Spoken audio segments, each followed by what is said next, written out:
Yan ang aking male na papaya. Gawin natin yung female para magtuloy ang mga bulaklak. Yan naman ang female na papaya. Alam kong female yan dahil itong puno niya ay male. Female, Kaya ililipat ko yan ngayon doon.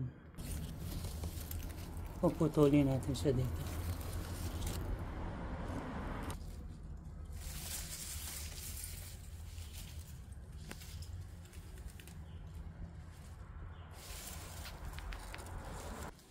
Ngayon, idodoktong natin siya dito. Diyan.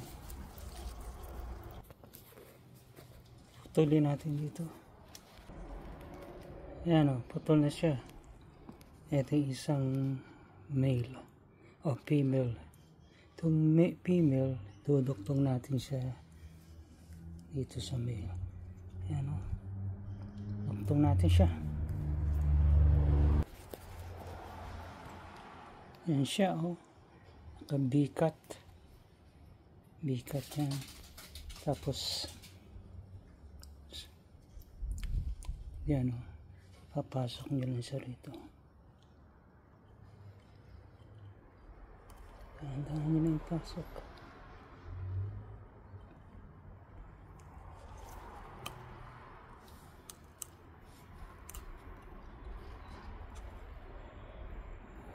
Tapos balutan natin ngayon siya ng plastic.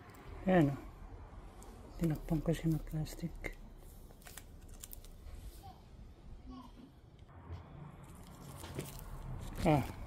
Balutan natin ng plastic. Ito, ayan. Yan na po siya. Ito nyo, plastic siya. At ito yung aking pinutol. Okay, manghinayang kasi hindi na mamumulaklak yan.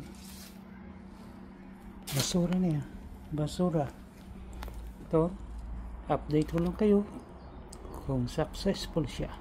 Okay, bye-bye.